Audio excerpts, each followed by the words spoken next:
the front gate of the facility, and so this is where things sort of start.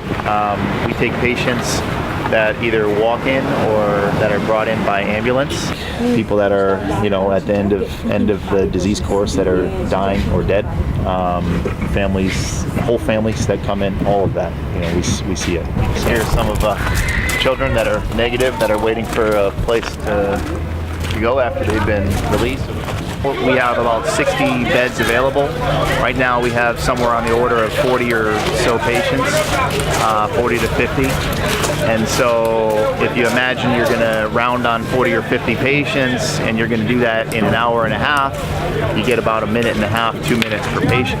So these are our decontamination stations.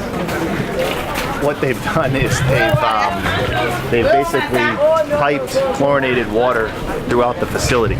So what you can see is that we have spigots all throughout the facility where you either get 0.05% bleach or 0.5% bleach. This environment I consider to be an extremely safe environment.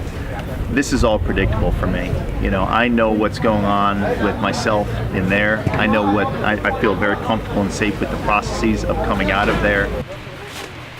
We have about a 40% survival rate. 40% is pretty decent for what's out there. You're going to be under physical and emotional stress.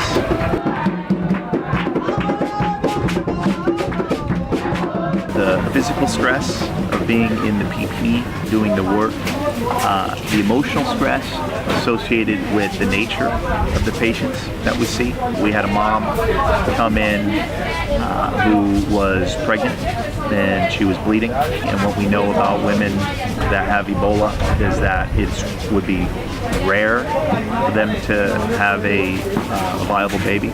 We delivered her baby. She had a lot of bleeding and she didn't make it. The baby didn't make it. Days like that, they come, they're not infrequent. What I'm used to doing is addressing an individual patient and doing everything I can to give that person the greatest chance of living. I can't do that here. It's a different mentality. Obviously, the world has not seen Ebola outbreaks of this magnitude before. Certainly the first time that I've been working with Ebola.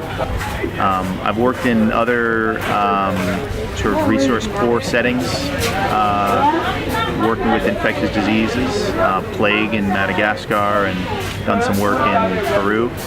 But none of that really compares to what's going on here with Ebola. We need to be able to reduce the stigma associated with this disease, because even people that are cured or negative go home and are rejected from their community. We get them back. There's a lot of work to be done getting the people that are sick and dying out of their homes. We need to get them out of the community. We need to have outreach to be able to get them into facilities like this. And then we need to be able to build up from the base so that we can address the things that are contributing to mortality, building up so that we're able to provide that level of care for the folks that are here, for the greatest number of people, and getting this thing under control.